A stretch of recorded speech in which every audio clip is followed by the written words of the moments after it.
guys! Welcome to my YouTube channel. This is Angelica.maranan Maglanok, the MissGelicatedHost. So today we'll be talking about coronavirus, or what we call COVID-19. So this infectious disease causes respiratory illnesses such as flu, pneumonia, and the like. Some of the symptoms are dry cough, shortness of breath, fever, and others. And of course, you can protect yourself from the virus by always washing your hands, never touching your face, and having social distance. So, ito nga po. What I did is I posted a question on Facebook. Ayan, andito po. Your voice matters. Hello guys, I'm planning to make a vlog and your insight would help me make it. What did you learn, acquire, or realize from the enhanced community quarantine? So, eto po yung mga nakuha kong answers from Netizens. So, let's see. Okay, let's start. From Miss April Sullivan. She said that I'm a strong believer that there is a spiritual purpose behind everything that happens, whether that is what we perceive as being good or being bad. This pandemic has reminded us that we are all equal, regardless of our culture, religion, occupation, financial situation, or how famous we are. This disease treats us equally. We are all connected, and something that affects one person has an effect on another. It made me realize how precious my health is. This also made me realize how important family and home life is. Totally agree with this. This is something that I also realize. Kasi right now, indeed, we are equal. Lahat tayo nasa bahay lang. Kahit ano pang brand ng sapatos mo, ng bag mo, or kahit gaano pa kalaki yung nasa bangko mo. We're all equal. We're all in the same footing. And we're all facing this kind of dilemma. But we know that we have God that will actually help us to get through this. And like what she said, this is a time for us to realize what are the things that we really missed out. Tama. Masobra natin kumain ng mga chichirya, mga manufactured food, and nahilig tayo masyado sa mga soda or yung mga pagkain or inumin na may halong chemical or not really healthy for us. This is a reality check on how we really take care of ourselves. Ngayon natin ma-realize na health is really wealth. Jason Gavina, the quarantine has made me realize, number one, our interconnectedness. True. We are all interconnected in whatever means. Lahat tayo pwede magtulungan and pwede nating intindihin ang bawat isa sa kahit ano pa mang sitwasyon. Second, everyday heroism. True, I can see it every day on Facebook, on different social media sites. Nakikita natin kung gaano nag-work ang humanity sa bawat isa. Number 3, my superb cooking skills. Oh, I have seen a lot of people who've been working on their cooking skills. Nakakatuwa naman na this is also a time for us to discover new talents like cooking. Ako, I haven't tried pa, pero sana matuto pa din ako. Okay, next, the beauty of K-drama. Okay, next, Netflix and chill. Maraming tao dyan yung nakadepende ngayon sa Netflix. Grabe, pati po kami. Period. And number 5, the importance of living with gratitude. This is so true, and I would like to reiterate on this because in whatever problem or in whatever circumstance, alam natin na marami tayong challenges sa buhay. Marami tayong mga nararanasan na hindi natin gusto. Nahihirapan tayo, natatakot tayo, like right now in this pandemic. But we should always be thankful. For example, we are still alive. We should be thankful that we are still alive, that we have a house to live in, a family to love. Like me, I'm very, very much thankful of everything that I have. It doesn't matter what we are currently experiencing right now. What matters is what we have. It's a time for us to be thankful for everything that we have. Na kung kahit ano pa man yan, kahit gaano pa man kasimple yan, we should be thankful for that. kailangan nating maging thankful sa lahat ng bagay na meron tayo ngayon. Kasi nothing is permanent in this world. So we should be grateful on all the things. We should express our love and gratefulness for the people that we have, for the people who are giving the same affection to us. Okay, next we have Miss Angelita Sullivan. As a healthcare worker, I go to work every day and it's really hard because there are no tricycle or jeep available. Luckily, the DOH provided us transportation, but not to house, so I asked my father to drive me every day. Thus, I realized that this COVID-19 pandemic affected our daily routine. People like me are still lucky because I have my father to drop me off. And how about the others? They walk or even ride a bicycle just to render their services. It is really hard to wake up every day knowing that I may get the virus and can pass it to my loved ones. It's also alarming, but I know that this shall pass and everything will be okay. Oo nga. Grabe, to our frontliners, sa lahat po ng gumigising pa rin araw-araw para magtrabaho, our healthcare workers, mga volunteers. Grabe po yung sakripisyong ginagawa niyo po para sa atin. Kaya naman po, please do stay safe. And maraming salamat po. We really do appreciate all your efforts. Ayun, like what she said, napakahirap ng situation. Nagsasacrifice sila. It's really hard. So what we can all do is to support them, give them our appreciation kasi napakalaking bagay po yun sa kanila. And like what she said, this too shall pass. I also believe on that. Kaya let's keep on praying.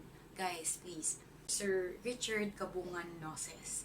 In my years of earthly existence, I have realized that life is very short regardless of what position you have or how much money you have in your pocket. During this time of crisis, all is equal. The fact that the virus could spread rapidly to people of all walks of life, all is fair in this game, and anyone can suffer from the wrath of the virus and eventually will die. And I've also noticed that the very problem with the ECQ is not the quarantine itself, but some Filipinos who doesn't have discipline. Noting that some do not follow orders from the government while others keep on complaining, I always have in mind every time I ponder on things that unity to combat the virus is a must. This is so true. From Dr. Helio Kapan, we don't expect that this would happen. I think we are not really ready. For the past months, we had trainings, seminars, workshops for disasters like earthquake, fire, and flood, except on this type of problem or calamity.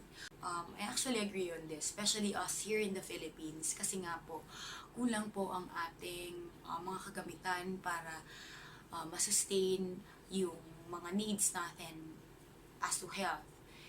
We're not really that ready kasi we don't have enough facilities, we don't have enough equipment, even the testing kits, we don't have it here in the Philippines. Sobrang hindi tayo ready for this one. That's why this is so alarming here in the country. And we really do hope that next time, mas mag-i-invest yung government natin sa health. And okay, let's have the next one. From Miss Leslie Ann B. George. Ate Ellie. Okay, I hope that we all realize that we are just human and we are not about at any cost. Everything that we have right now is borrowed, that you cannot buy what is promised tomorrow. So I hope that we learn to be thankful, contented, be happy with what we have. Let not greed eat us and power to blind us. So true. This is the time that we have to cherish whatever we have, especially our loved ones. Okay, next one from Darwin Bautista. During this unexpected pandemic, which is the COVID-19, I have noticed that this tests ourselves if how resilient and how brave we are as human beings. Well, this is really the simplest thing that we do. Stay at home and follow what the government says. Sinasabi ng government na we have to follow the strict measures of the ECQ or the Enhanced Community Quarantine, then yes, we have to do it. This is our time to prove that we are brave enough to and resilient enough to overcome this because we can all do this together. Next one, from Ma'am Amalia S. Revelo. As we contain ourselves with our family, we strengthen our bonds and we can remove the strangers in each family member that was because of the busy world we got into. While we are in the four corners of our home to protect ourselves from the wrath of COVID-19, our world, the earth we live in, is healing herself from the pollution that man created. Realizing that in one way or the other, our world is preparing a new one for those who will survive with the blessing of our only God. This is so true. Um, Na-realize ko din to because I have seen pictures of Manila, of different places in the country, and the whole world. It's like a reset. It's a total reset of the world. Kasi, di ba, alam natin that we are currently facing the problem on pollution, air pollution to be specific. And right now, we are actually diminishing our problem on pollution. Nakikita natin na talagang nare-reset tayo. Not only na-refresh ang Earth or ang Mother Earth, and also na-reset tayo as people. Kaya naman, we are really, really hoping that this COVID-19 will actually give us more positive effects after we overcome this. Okay, next one. From Teddy Kakayan Mendoza. What I learned from what we are experiencing today is nothing is permanent. Most of Filipinos are not ready when it comes to this pandemic. We used to survive during typhoons, earthquakes, and some of other natural disasters. But this is really different. True. Okay, so this is so true. This is really a different problem that we are facing, and kahit ano pa man yung edad mo, ano pa man yung status mo, we are all affected by this pandemic. So, it is really the right time to listen to what the government says, to what the world says. We are called to cooperate and to do our part as citizens. So, that's what we really have to do. We have to cooperate and to stay at home and to do what the government really says. Okay. This is from Doc Alexander Estrada Abraham. I learned that the best comfort is being with your family and your God. I also learned that the importance of freedom. Home quarantine tayo because ito ang paraan para mabuhay tayo and to stop spread the virus. Imagine if you live during martial law, home quarantine tayo because it's the law. Dito mo rin ma-realize that humanity still exists. You see hundreds of people doing charity and helping frontliners. Well, ito yung isa sa mga pinaka-gusto kong nangyari out of the enhanced community quarantine. Ang daming mga tao na nagvo-volunteer para tumulong. Nakakatuwang makita na the good in us comes out in this difficult time. Nakakatuwa na bawat isa, napakasimple man yan, nagbibigay ng effort or gumagawa ng effort para matulungan ang ating mga frontliners, ang mga nangangailangan, especially those who are less fortunate. Nakakatuwa po na ganito po yung ginagawa natin at ipagpatuloy pa po natin ito kasi mas makakatulong po ito sa pag-solve natin dito sa pandemic na COVID-19. Okay, next one from Jeffany Ellen Tenihe. Wow, ang dami. Okay, sige, piliin natin yung mga hindi pa na-mention ng iba. Mga nakakatuwang answers. Ito na lang. I acquired the following. Sweldo ng isang buwan. Clothing allowance. Maraming delata, maraming prutas, at maraming pang iba. Okay. Ito din yung time natin to consume these things wisely kasi nga parang di ba we have shortage of resources, kaya we should be mindful on consuming our resources, our supplies, lalo na we do not know if this enhanced community quarantine will be extended. I realize that the Philippines is the nicest place on earth in moments like this. We have disciplined drivers and less crime. Oo nga. I also read an article na because of this, no more crimes. Which is good. Sana nga magtuloy-tuloy na kahit hindi na enhanced community quarantine, ganun pa rin yung disiplina dito sa country, dito sa Pilipinas. That I have enough time to ligo and make sabon and shampoo. Totoo, ako din. Sorry, ito yung pinocus ko. Kasi ako din, mas marami akong time maligo nga. Mas mahaba yung time ko maligo ngayon. Siyempre, hindi ka mamadali, ganun. Okay, next, another teacher, Sir Mark Anthony Barroso Inocencio. As human, I saw a lot of positive and negative impact of COVID-19 to us, most especially to those who are less fortunate. Some of my observations are, take note, naka-enumerate. We are all vulnerable and at risk. People are starving and we cannot say, rather, ang tao talaga pasaway, hindi nila matiis ang gutom at mas gugustuhin mamatay because Filipinos are family-oriented. They will give everything, even their lives, just to feed their family, which is true. Filipinos are very creative and resourceful in the case of PPEs. We saw their initiatives in creating possible solutions to problems. Number 4, I saw the bayanihan culture of Filipinos. Number 5, some of us are still not following rules from the government, which is true. The thing that struck me most is bayanihan culture of Filipinos. Yes, this is so true. Nakikita ko to ngayon, kaya nakakatuwa.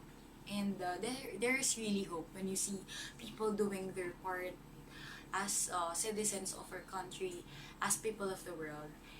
Kaya nakakatuwa na maraming tao yung gumagawa ng part nila to help. Up next, we have Miss Roseanne Flores Pascua. What I learned from the enhanced community quarantine are the following. Family. On this kind of situation, I realized the importance of having them on your side. Despite of our differences, gaps, misunderstandings, and busyness, we managed to forgive and help one another. True. Kaya, love your family. Always cherish them. Next.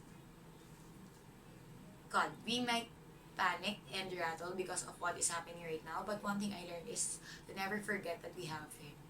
We have God. This is true. We always have God, so it is very important for us to keep on praying because our prayers could move mountains. Our prayers could make a difference. So, next one, from Red Pimentel. In my popular opinion, nakita na ang barangay talaga plays the biggest part sa government. Nakikita naman na if not all na nag-e-effort naman talaga sila. Politics are set aside in most cases. Mga tao lang ang namumulitika. Actually, nakikita ang compassion ng Pinoy. Example, dito natin makikita na kahit gaano kahirap yung sitwasyon, there is still heart in every people, in every individual. There is still humanity that we can still put a great impact or we can still be of great difference in the society if we put an effort to act and to help one another. The government is exhausting all its resources para matulungan ang people, although hindi sabay-sabay. Oo nga, kaya patience is a virtue. Hindi ko naman muna lahat. Alam ko namang napakahirap po ng sitwasyon na wala tayong makain, wala po tayong supply. Kahit man po siguro ako mahihirapan. I mean, hindi ganun kakampante yung loob ko kung ganun po yung sitwasyon ko. Pero siguro ipapakiusap na lang po natin na maghintay po tayo, na intindihin po natin na ginagawa naman po ng gobyerno ang lahat ng makakaya nila para lang matulungan po tayo at bigay po ang mga pangangailangan po natin.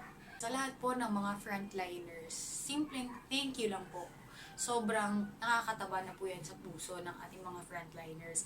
Kaya naman po, please take time to give gratitude or to appreciate the efforts of our frontliners because this will give them more strength, this will motivate them more, this will inspire them more to serve the community, to serve us all, to protect us. This can make a difference to this pandemic that we are facing. Kaya naman po, stay at home. And please do cooperate. Up next, Eleazar Belgica. 10 mabubuting na idulat ng COVID-19 sa mundo. Nakahinga ang mundo.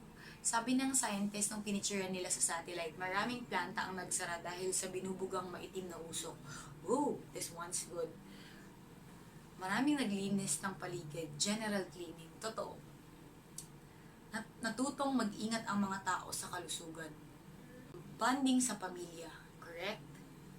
Naipigil ang mga gathering at activity. nightclub, bisyo, sugalan at iba pa. Next, nabawasan ang pagiging materyoso ng tao. Nabawasan ang paglulustay. Kaalaman, nagiging maalam na tayo sa ating kalusugan. Number 9, tumaas ang pagmamalasakit sa kapwa. And number 10, tumaas ang pananalig sa Diyos. True. Parang well enumerated yung mga binigay na answers. I want to point out some of the things. Ayan, nabawasan ang paglulustay, nabawasan ang pagiging materialistic ng mga tao. This is so true. Kasi like right now, what really matters is just our health. Ang importante is we are safe. Tayo ay hindi apektado ng virus at syempre safe ang bawat isa sa pamilya natin. And ngayon, parang mas iniisip natin yung mga memories or yung moments na kasama natin yung pamilya natin instead of spending so much money on anything. Nabawasan yung pagbili ng kung ano-ano and instead, mas importante na lang yung mga basic needs natin like the food, water, and parang mas okay na sa atin yung nasa bahay lang, spending quality time with our family. Edlas Garcia. It is just sad how some people easily blame the government for everything that happens today and hardly appreciate the act they've done in this crisis. I know that we all just want assurance that there will be a help, a contingency and support plan, and a quick relief and disaster response for them. But we should know and be oriented that there is a process. Let us all be patient. And while waiting, why not ask ourselves, what can I do to help the government? This is so true. The government is not perfect. Sabi ko nga, kahit tayo po, hindi po tayo perfecto. Kaya po, kailangan po natin ang pag-iintindi sa panahon ngayon. Tayo po ay magtulungan, makinig sa sinasabi ng gobyerno. Napakasimple lang po ng hiling nila sa atin to stay at home and to cooperate. They are doing their best to provide us our needs. Hindi man po agad-agad na naibibigay sa atin o hindi man po agad-agad na dumadating sa atin yung mga pangangailangan natin. But they are doing their best. Kanya-kanya pong strategiya or strategy ang ginagawa ng bawat LGU para lang masustain ang needs or matulungan ng bawat isa. Kaya naman po, ang hinihiling lang po nila sa atin, manatili po tayo sa ating mga tahanan at kahit simpleng thank you man lang po ay maibigay natin sa kanila. Well, gratitude is really a big thing. This may be simple, this might not cost so much, but this can motivate someone to do more of what they're doing. Kaya naman po, I know these frontliners or even the government, they're sacrificing a lot. Their time with their family, their safety and all. So what they need right now is our cooperation, our respect, and our understanding. We can always do this. We can make this possible or we can prove that we can overcome this pandemic if we work together as one. We have Miss Adelma Crizal Palomares Benita. Surviving a week in quarantine guaranteed me that the time to self-reflect and change my perspective on how I view things that's happening right now. It made me realize that although there's a lot of negative circumstances that comes along this global pandemic, good things can still come out of it. Indeed, a very optimistic answer. Let us not take this pandemic to negative. It is really something that will affect us emotionally. But let us think positive that this actually made something or this actually affected not only a person's life but the whole world. What happened? It's a total reset. Sobra. Even in our lives, I think this is a total reset because we get to experience what's really important. Ano nga bang mas importante? Is it the career that we have? Is it the money that we have? Or is it our loved ones, our families, the people that truly care for us? I think that really matters. And this actually made us realize how important it is to be drawn closer to God, to pray as much as we can, because that is a strong and a powerful thing that we could do. our spiritual being. Okay, up next is from A Mommy Like Me, from Miss Olivia K. Let's try to look on the other side on a positive note. Isn't it that we get to spend more time with our family, our partner, kids, and parents? Especially for those who are working parents out there. We learned on how to appreciate our frontliners in this situation. And lastly, we are now praying as one to Almighty Father that He may bless and heal the world. Tama nga naman, humanity was actually revealed, or this time, humanity was strengthened. Humanity was given its spotlight because a lot of people have been doing so much charitable acts or selfless acts just to help the community, just to help other people in this difficult time. Rance Joshua Campos, what I realized and thought is that a lot of people doesn't know how to appreciate things that is given to them, either small or big. Evidences are on social media. I saw a post on FB wherein she said that wala bang alcohol or sanitizer, seeing the relief pack na parang kasha for how many days compared doon sa mga taong naka-receive ng pack that is good for a day. Sad but true. Let's make it a habit to appreciate and tell people thank you. PS, dahil sa pagtitipid ng stock, na-achieve ko na din yung New Year's resolution ko, mag-diet. Bakit mag-diet? Eh, parang ako naman eh. Mas napaparami yung kain ko ngayon nasa lupa ko. So, this is so true. Hindi ko naman po nila lahat.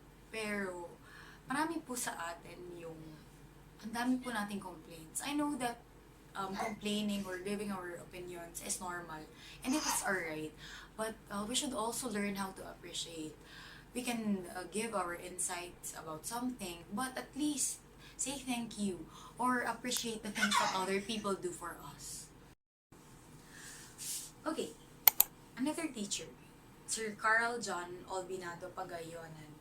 My faith and my belief will always fall on the idea that this pandemic that we are all experiencing is a realization from our Father on the things, activities, our worldly deeds for our planet. These are the activities that needs to be reviewed while we are in this situation. The realization, the internalization, why it's happening, and all throughout the world. Why is it that the means to lessen its effect is to stay at home, to be quarantined? Look, where are the people now? No busy streets, no busy buildings, establishments, workplace, the usage of energy, etc. Everything actually slowed down. True. Our planet is on its way for recovery. Where was it? Totoo. This is a total reset, and we are giving Mother Earth time to rest. We are giving everything a time to rest. And what we are saying is, napaka-busy na ng mundo. Napaka-dami ng ganap sa mundo. Narinig niyo ba yung baby ko? Ayan. Nakikidaldal din daw siya sa akin. Marami din daw siyang ma-share for the enhanced community quarantine. Kaya, nagdadaldal na naman po siya. So, ayan na nga. So, ayan. The learning is more of a humane and earthly act of discipline. This is so true. This is our time to realize that we really do need to protect Mother Earth. That is why we have to be very mindful of the things that we do. The things that we do for the environment, the things that we do for everyone. We have to make sure that everything that we do will not have a negative effect on our health and in the environment. Next one is from Mark Aquino. During this unexpected pandemic, I think humanity is again tested. For the religious, this is a test of faith and what we believe in. For the scientific, it is a test of various researches to assimilate what resources we have and must have in order to contain, if not stop, the spread of this infection. For the government and other institutions, this is a test of leadership against all odds. For the community, this is a test of kindness and camaraderie. For the family and relationships, this is a test of love. For the individual, this is a test of presence and self-awareness. All in all, this test will make us better. This is so true. This is actually another test for everyone. whatever disposition we have, kahit ano pa man po ang ginagawa natin sa buhay, lahat po tayo, ito ay isang pagsubok kung saan marami tayong matututunan. And eventually, we'll get better. We will learn a lot of things. Like what you're sharing right now, ang dami nating natutunan.